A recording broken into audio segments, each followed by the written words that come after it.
আসসালামু আলাইকুম প্রিয় দর্শক। আমি এর আগে অবশ্য আমার ইউটিউব একটা ভিডিও দিয়েছিলাম, আপলোড দিয়েছিলাম সোলার সিস্টেম নিয়ে। আবারও সেম এটাকে আরেকটু আপগ্রেডেশন করছি। যে বিষয়টা হচ্ছে যে একটু দেখানোর জন্য যারা মোটামুটি ম্যানুয়াল আপনার এই যে আইপিএস আছে, এর সাথে সোলার করেন। আমরা হাইব্রিড বা ইয়ার ভিতরে অনেকে হয়তো টাকার জন্য বা বিভিন্ন সমস্যার কারণে হয়তো হাইব্রিড আমরা করতে পারতেছি না। তো আমি যেটা করছিলাম, এইটা করছে, এটা হচ্ছে মাল্টি টাইমার। হ্যাঁ, এইটা হচ্ছে সকাল 8টা থেকে বিকাল 4টা পর্যন্ত টাইমিং করা আছে। সকাল 8টায় সে এসি গ্রিড বন্ধ করে দিবে আইপিএসে, তখন সোলার থেকে চলবে। এই সোলার এই যে অ্যাম্পিয়ার দেখতেছেন, এটা একেবারে সূর্য উঠলে ফুল একবার 8-10-এর কাছাকাছি চলে যায়।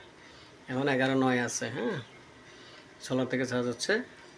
তো এই মাল্টি টাইমারটা বিকাল 4টা, তার 16টা টাইম দেওয়া আছে। 4টা বাজে সে আবার এসি বিদ্যুৎ সে যখন আমার এখানে 4টার পরে আর থাকে না, সূর্যের তাপ থাকে না, তখন চালু করে দেয়। এসি বিদ্যুৎ ঢুকে যায় আইপিএসে। তখন কি হয়, এই ব্যাটারিগুলি আপনার এসি থেকে চলে, এসি থেকে চার্জ হয়।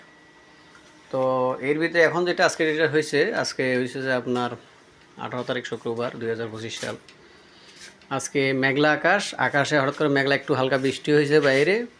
মেঘলা আকাশ হওয়ার কারণে আমার এখানে চার্জটা কম হচ্ছে। তারপর এখানে চার্জটা খুব কম, এই যে এখন 12 উঠছে, যেহেতু এখন কারেন্ট সাপ্লাই দিয়ে দিছি, কারেন্টে চার্জ হচ্ছে।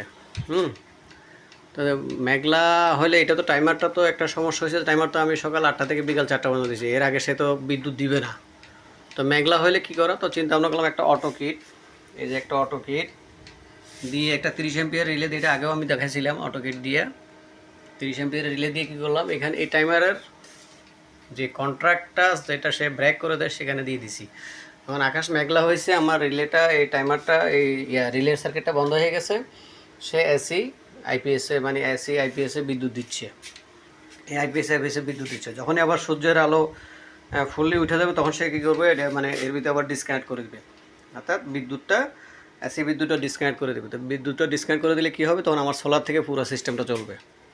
এখন যেহেতু বাইরের রৌদ্র তাপ কম, এই যে কম হওয়ার কারণে আমি এসি বিদ্যুৎটা ওই অটো কিটের মাধ্যমে অটো করে দিছি। প্লাস এই মাল্টি টাইমারটাও কাজ করবে, প্লাস মাল্টি টাইমারটার ফাঁকে যদি রৌদ্র না থাকে, তখন এই অটো সুইচটা, এই অটো কিটটা সে কী করবে, এটাকে আপনার যেহেতু সোলারের তা আলো কমে গেলে সে অটোমেটিকলি এই ওই যে টাইমিংটাকে সে কন্ট্যাক্ট দিয়ে দেবে। টাইমারের যে সুইচিংটা আছে সে কন্ট্যাক্ট করে দিবে। অর্থাৎ 220 ঢুকে যাবে। 220 ঢুকে গেলে আইপিএসটা এখানে চার্জ হবে আর কি, ব্যাটারিগুলো চার্জ হবে। তো এটা করছি। অনেকে হয়তো এগুলি নিয়ে